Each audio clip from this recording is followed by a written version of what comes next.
What's up you guys, Sasha here. If you've read any news over the past week or watched anything on YouTube, you probably already have heard about Wall Street bets, about Robinhood, about GME stock, and about Melvin Capital. But the problem is every single video that talks about it likes to talk in as much jargon as possible, like to use as many investing words and complicated terminology as possible to sound smart, to sound like they really know what they're talking about. But I have got a lot of questions over the last few days from people who don't really understand it, despite all the explanations that are coming out of every single corner of YouTube. So I thought I'd make the most simple video out there that explained exactly what happened with the short selling and Gamestop and everything else in super simple plain English.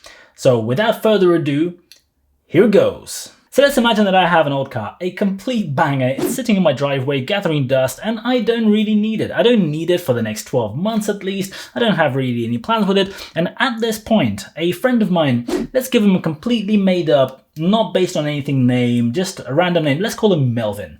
Melvin comes along and he says, "Hey Sasha, I would like to go and borrow your car for 12 months, if you don't mind. Can I do it for a very small fee?" And I say, "Sure, Melvin, here you go. Pick it up, off you go, make sure you bring it back in 12 months. That is our agreement." So the actual reason Melvin wanted to borrow the car was nothing to do with the car itself. He didn't really care much for the car. He just wanted to make a bit of money. So he went and took the car that I rented to him and decided that he's going to go and sell it. And then 12 months later, when the car has got all rusty and older and even less valuable and nobody wants it by that point for sure, and maybe the price would be something like $500, maybe at that point he would go and buy the car back, give it back to me, and keep the difference. It then transpired that not only did Melvin borrow my car, but he found every other person has one of these cars and borrowed all of them at the same time in order to make a load more money than just from, selling one car or maybe a couple. Not only that, not only was he not satisfied with borrowing every car out there, but he actually had a mate of his. Some dodgy guy, let's call him Wally. So what he did is he went to Wally and said, "Hey, can I have a little scheme with you where I've got a load of cars that I've personally borrowed myself, but I'm going to lend them to you. You won't actually take possessions of the car, so I get to keep them, but then you get to lend them back to me on paper so that I can have more than 100% of all the available cars." And they did this deal, and in the end, Melvin ended up having 140% of all the cars that were ever produced of that type. Now Melvin began running around like an absolute crazy salesman selling these cars everywhere he could, and because he was selling so many of them and he was just trying to flog them on every single market, the price went down a little bit. So he didn't get the full $1,000 for each of those cars. He only managed to get about $900 on average, but that was still pretty good by Melvin's estimations, because he thought that in 12 months time, when nobody wants these rusty old cars sitting in some other people's drives, they will definitely sell them back to him for just $500 a piece. But in those 12 months, the unthinkable happened and the car became a cult classic. It became somewhat of a rare collectible item. And suddenly people realized that maybe there was more worth to that car than the $1,000 it was worth. And suddenly people began appreciating it. In fact, there was a group of car enthusiasts on Reddit in a particular subforum that decided that they really liked this car for various different reasons. But not only that, this group of car collectors and car enthusiasts found out that this guy called Melvin actually has to go and buy a bunch of these cars because he went and was selling a bunch of borrowed ones.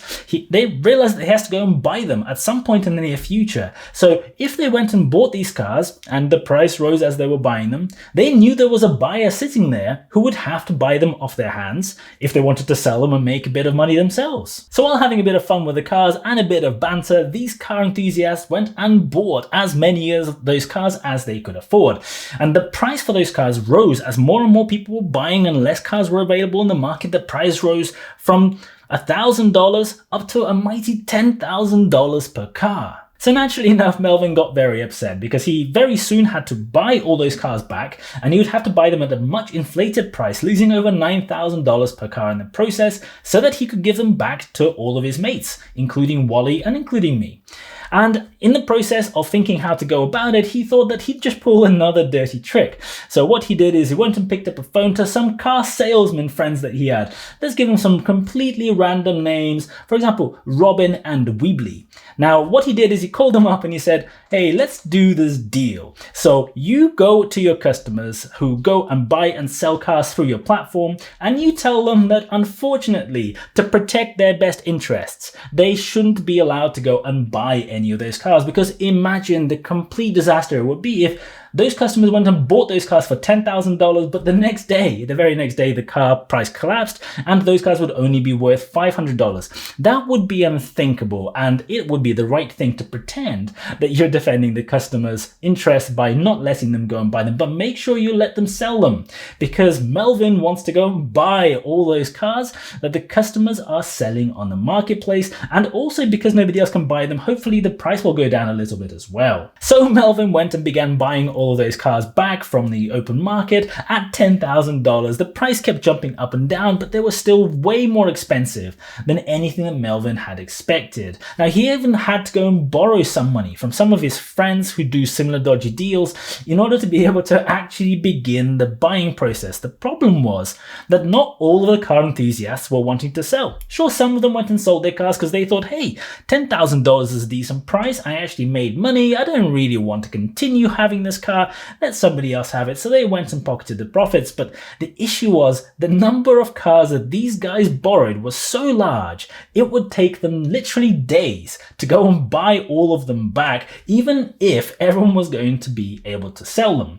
So at this point, a load of people who still had the cars were sitting there thinking, but hang on, if I just keep my car, eventually they're going to have to go and buy my car. And if enough people do it, maintaining the market price, then we can all probably get even more money for it. And that, my friends, is exactly where we are right now. That is the situation as it stands today. It'll be really exciting to see what happens over the next few days. I'll be sure to update you as and when the situation progresses, but thank you very much for watching and see you guys in the next video.